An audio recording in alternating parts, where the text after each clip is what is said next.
And a very good afternoon, everyone. Welcome to Issues and Attitudes. My name is Jeff Owens, director at WEIU Radio and TV. My co-host is Daniel Jones. Happy Monday, everyone, and happy Spummer. There you go. I call it Spummer because it's 75 degrees outside and it's April. And you're 1 month from graduating. Yeah. There you go. Our guest today, making her initial appearance, we're going to have you pull that mic a little close to you, is Holly Farley. She is the chair of the Gail and Richard Lumpkin School of Nursing, as well as the director of the traditional BSN program here at Eastern Illinois University. Welcome, Holly.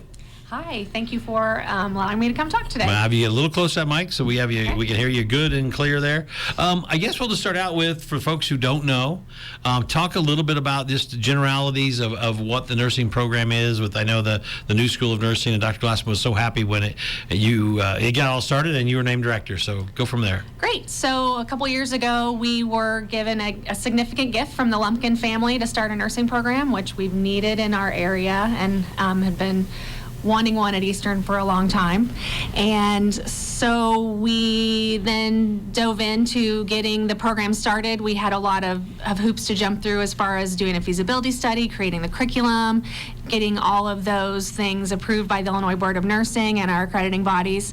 Also, because our program currently is a registered nurse to Bachelor of Science program, our students are registered nurses working out and taking classes online, so we didn't have a laboratory in our school. So we got to create a brand new simulation technology laboratory from scratch, and so we did that, and we got our program approved in July, and then we're able to get started with some nursing students this fall. So how many people right now are involved in the school in terms of students and faculty over there? So we have about 5 full-time faculty and then about 5 adjuncts that work in our program as well. And then we have our administrative assistant. We have a simulation technologist, or she's our coordinator for simulation. Our BSN program has about 150 active students in it, and our new program has 10 right now. And we are in our application cycle for the students that will start in the fall. Okay. When you think about the nursing and the shortage of nursing, what do you believe is this Lumpkin School of Nursing's main benefit, not just to EIU, but really the whole community, as we talk about it? Right. So getting a program here in Charleston is huge for our, not just EIU, but our community as a whole. Regionally, there's only one other Bachelor of Science program that's really close, Champaign, maybe Decatur. Otherwise, you'd have to go to Southern Illinois University at Edwardsville or Carbondale or Bloomington. So to have a public school that's affordable to get a Bachelor of Science in Nursing and get some more nurses in our area is just huge. Daniel? I would love to know more about this simulation lab. So what are some of the things you guys have been doing with that? Okay, so we have what we call low, medium, and high fidelity mannequins in our simulation lab. The lower fidelity mannequins, they don't have a lot of technology, if you will. We can do a lot of tasks, learn tasks with them. But the medium fidelity mannequins are designed for nursing students, and so anything that we need to do for nursing, start IVs, give injections, start catheters, we can take their blood pressures and temperatures, and we can do anything with those mannequins, and they're perfect for nursing students. And then for the higher skills, we have a high fidelity mannequin. His name is Apollo, and he is amazing. He blinks, he talks, he vomits, he urinates, he does everything that you can imagine that a real person would do. And so we are really enjoying learning lots of stuff with our mannequins in the simulation lab. We have to ask, did he come with the name Apollo, or did you name him? He came with the name Apollo. Our nursing mannequins, they came with the name Juno. Okay. So whether we'll keep those names or not, to be determined. But on a serious note, there is such a national need for nurses. So obviously your program is helping, but talk about the national need for nurses and then what that means to potential EIU and area students. So we were really, or have been, in a nursing shortage, not just in Illinois, but in our country now for several years. Before COVID happened, we really thought that it was going to peak around 2025, but then with COVID and things that have taken part with COVID, a lot of nurses have decided to leave nursing because of the stress with their roles during the pandemic. So we're now even more in a nursing shortage. So some other things that factor into that would be baby boomers are retiring, so there's a lot more people utilizing healthcare, not just in the hospitals, but long-term care, specialties, clinics, things of that nature. And even in our area, our little pocket of the world, regionally, we are in a nursing shortage as well. So this is one more school that will help to fill that shortage. You know, we have Lakeland and Lakeview and Parkland here in our area, and they just don't have the faculty or enough seats to produce, you know, the number of nurses that we need. Okay. Now, when we talk about the number of nurses and all this, the classes that the students have to take, talk about the curriculum, but also, is there scholarship money available since there's such a need for nurses? Are people putting up money so kids who can't maybe afford to go to Eastern or anywhere can apply? Sure. So we have, nationally, there are a lot of nursing scholarships that students can apply for, not related to our university, but just in general. Illinois, Illinois, or American Association of Nurses have large scholarships for students across Illinois and the region. Eastern has lots of scholarships that may not be specific to nursing, but that students would still qualify to help offset some of those costs. Okay. And talk about some of the classes, you know, and the kind of the core curriculum. Yeah, so we were able to develop our curriculum absolutely from scratch, which was very, very exciting. Something that has been new in nursing education for many years now is called concept-based curriculums. And so what was really happening in nursing and medicine and across the board is that technology was flying so quickly and things were happening and more information and more techniques and more diagnostics were happening. We just kept adding more information, just saturation of things that nurses needed to know. And so what's different about our program is that we teach the concepts that the nurses and the nursing students need to know to be good practicing nurses without making them just memorize every single thing. So we're really learning the basics and then utilizing those across the board from birth to death. We talk about life range and concepts in every single class that we have, and so we're not learning in what I call silos. So we're not taking a pediatrics class and an adult medicine class and an OB class. We're teaching those in every single class across the board. Okay. Daniel. You kind of touched on this a little bit earlier about the lack of number of nurses. You're listening to Hitmix 88.9 WEIU. My question is about we play the best your music. employment rates. So your website says that 90% of students are employed within 6 months. I want to know, was this pre-COVID or did COVID pertain to this number? So because of COVID, did the percentage of employment rise? Yes, so it really hasn't changed, and that was pre-COVID. Our nursing students will have absolutely no problem finding a job at all. We prepare the nurse to be what we consider a generalist nurse, so they are ready to hit the ground running in any specialty area that they choose. If they want to work in an ER, at intensive care, OB, they can really do whatever they want and then get on the job specialty training. And then with that, there's some state rules, and we were talking about off mic. Explain that you get the generalist, and if you want to move to a different state, you may have to take another certification. But if you're in Illinois, you can pretty much, you know, you're going to get hired almost within 6 months at some place in Illinois due to the shortage. So Yes. talk about the details. Correct. So when a nurse graduates from a nursing school, no matter what state you are in our country, nurses have to take a national licensure exam. It's called the NCLEX exam. And once they pass that exam, they become a registered nurse. And so with that registered nursing license, they can practice in any state. However, you have to have a specific license for each state. So that's not just a ticket to practice anywhere. So in Illinois, our students would, if they plan to work in Illinois, they will sit for the boards and get their licensure in Illinois so that they can get a job immediately in Illinois, and then they would apply for licensure in other states after they get their licensure and become a registered nurse. So if someone's going to graduate from your program, I guess it's safe to say if they could really go anywhere they wanted in the 50 states and kind of pick and choose in some aspect of where they wanted to work and live. Right, correct. And right now, our students, we have students from the Chicago area, from St. Louis area, from Southern Illinois, and you know, at least now they all think that they're planning to go kind of back where they're from to practice, and we've looked and there are jobs in every area where our students are from. Do you have an idea, like if someone wanted to go to, I mean, like start out as a nurse? I mean, a salary range of what they can expect? Is that out there? Yeah, sure. So a registered nurse, at least in our area, they start out around $25 an hour. Some perks of nursing that other careers don't have is that you can kind of pick and choose your schedule. So you might want to work 3 12-hour shifts, you might want to work nights, you might want to work weekends only.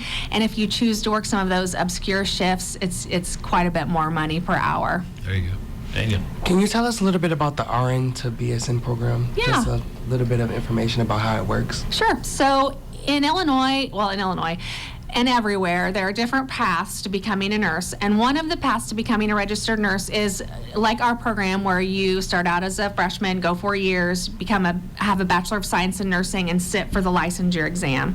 You can also go to a 2-year program and get an associate degree in nursing, also sit for the boards and get your licensure and become a registered nurse. So you can be a 2-year registered nurse or a 4-year registered nurse.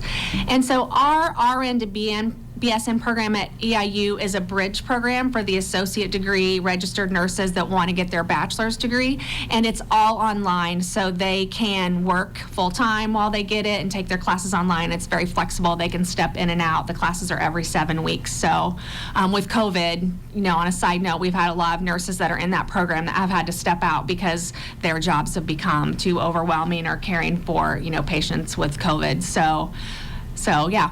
That's our RN to BSN program, and it's been around about 10 years. Speaking of COVID, how much of a challenge has COVID been in not just for the nurses that in the real world, but for the curriculum and teaching and preparing students that they're maybe going to work when there's still a pandemic going to be going on? Right. It's really, really challenging.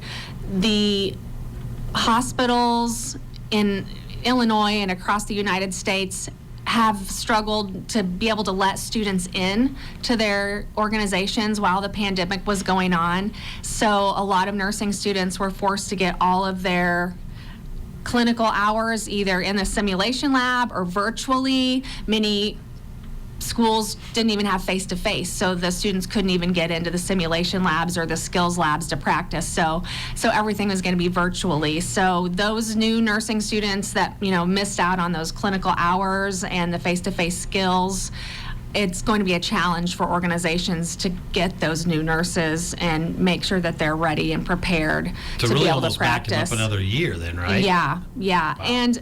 And also, the Illinois Board of Nursing has tried to work really closely with some organizations that are still kind of not wanting the students to come, and just really talking to them and saying, hey, could you really consider it? Our nursing students need their clinical hours to be, successful. Wow.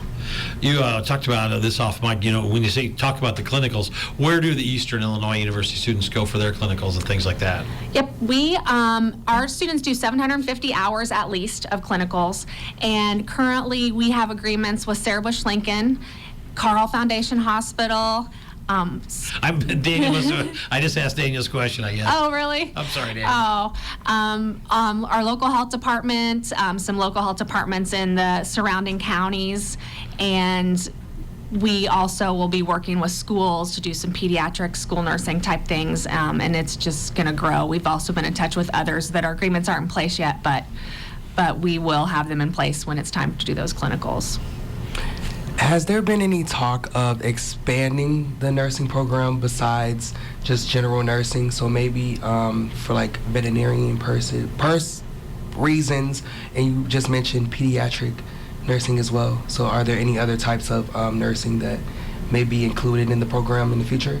So probably not in our program, not that we won't add, but in nursing to practice like as a nurse practitioner or certified nurse anesthetist or even a nurse educator or nurse administrator, it's a master's degree, and we would like to add some programs like that. And so students that have a Bachelor of Science in Nursing then would be able to go into that program and work on those specialties. And one of the things that you weren't here when we talked off mic is that the general nurse, this is the question I was going to ask too, you just asked, was there's so many different levels of nursing, and a lot of it looks like EIU teaches the basic, nursing, and then when you get a job, they kind of train you for more of the tactical stuff, and depending on what specialization they want to go into? Correct. So a lot of time, well, in pretty much every occasion, like maybe you want a nurse who might want to work with oncology. So they get the position in oncology and then they get trained on giving chemotherapies and the certifications that they need to be able to practice in that area. Same with like emergency room or intensive care, OB.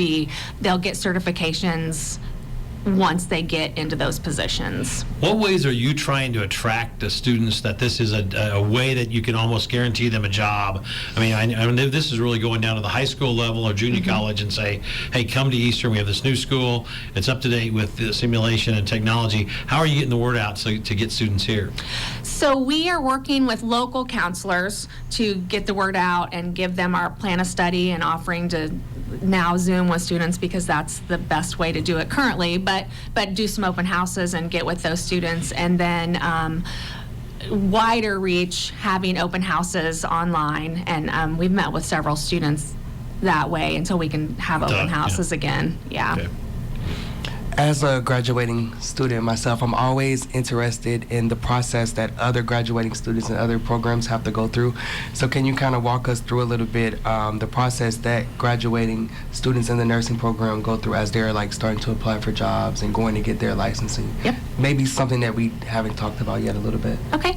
That's a great question, and really important, and I always encourage anybody that wants to go into nursing, ask what the pass rate is for the licensure exam for the schools and how they prepare you, because that is absolutely what you have to do to practice, is you have to pass that exam and become a registered nurse.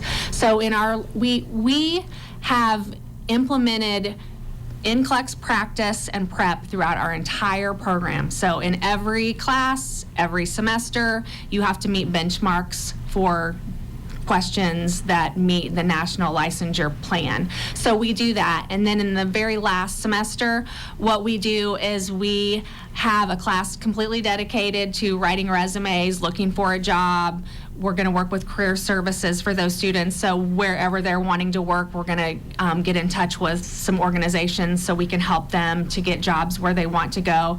And then also they will be taking benchmark exams that mimic the registered nursing exam, so that we think that they're absolutely prepared to pass that test when they get done. And then also in that semester, they'll have opportunities to do some more internships in some areas that they like. So maybe they really like OB nursing, or they think that that's where they want to work. We can get them with a preceptor and get them some extra hours so they can get that experience ahead of time. Okay. We're talking to Holly Farley, chair of the Lumpkin School of Nursing today. Let's talk a little bit more about you specifically, talking about your background and your path here to EIU. Okay, great. So I went to school at Lakeland, and I got an associate in applied science from Lakeland College, and then I went to Mennonite College of Nursing, or Illinois State, for 2 years. So it was a 2-and-2 program at that time. And I graduated with a Bachelor of Science in Nursing from Mennonite College of Nursing, became a registered nurse.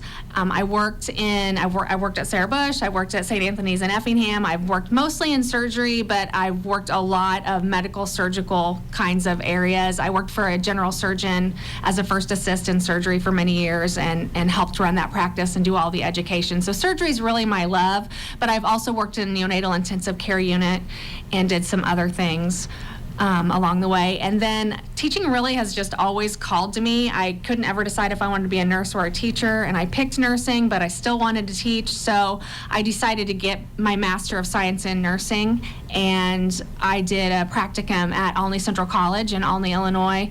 And they asked me to apply for a job because they had an opening, and so I ended up working there for 9 years in their associate degree program, and I loved it. I taught clinical and theory, and then I was ready for a challenge. I'd started my doctorate degree, and an opening came available here in the RN-to-BSN program, and I applied, and I got the job here. And so I've been teaching in that program until I was asked to help to create the new program, and then now I find myself in the position that I am, but still teaching. There you go. And, well, that's the other thing, is you're the director of the School of Nursing, but you're also still teaching 2 to 3 courses per year. Talk about the balance there and how you handle that. Sometimes it's a little tough to balance that with everything else that we're doing, especially because right now we're still creating things. There's still some renovation going on. We still have a skills lab that isn't completely done. So that's kind of tough. But at the same time, teaching is really, really important, because then I get to know the students, and so I also know what the faculty need, maybe where we need to make some changes, and I just love to teach, so. You can't let that part I go. just can't let it go. I understand. There you go. Yeah, it's been so exciting to be in 9th Street Hall and have students over there and coming to class, and it's exciting. That was actually my question. How has the transition been to 9th Street Hall?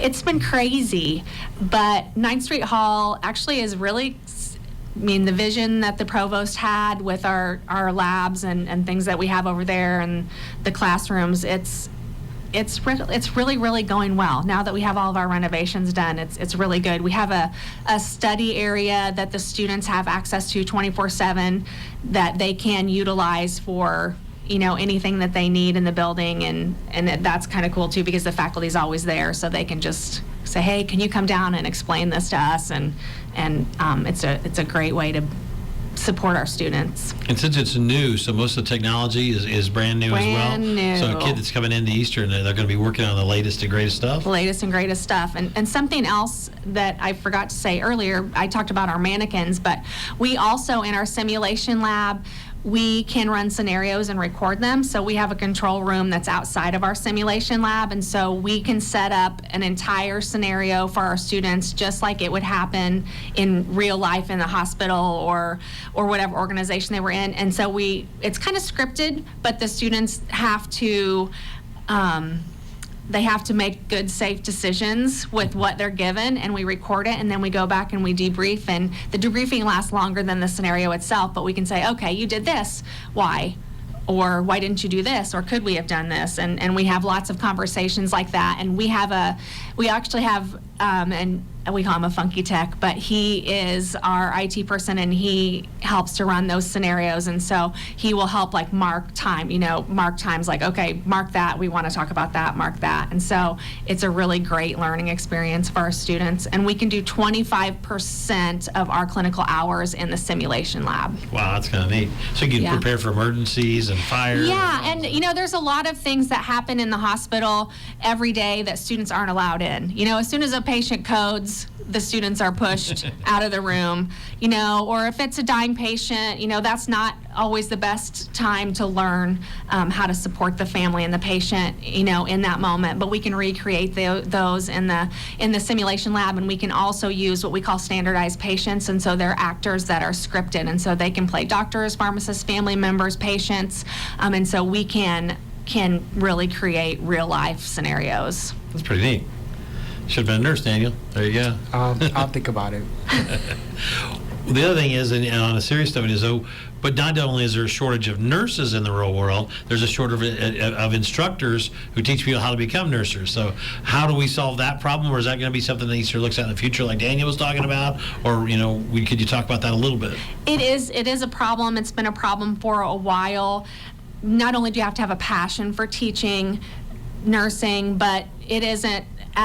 You get paid a little more to be a nurse practitioner than to be a nurse faculty member, instructor, but you have to have a master's degree to teach in nursing. So finding master's prepared nurses that want to teach is a bit difficult, and so we are in a faculty shortage, so that directly impacts our nursing shortage. We can't produce more nurses if we don't have the faculty to teach them. And you're really happy though with your faculty and the staff that you have right now over at the Lumpkin place? Yes, absolutely. So we have about 5 full-time faculty members I mentioned before, but they're all practicing nurses. One of our faculty members, he is a nurse practitioner.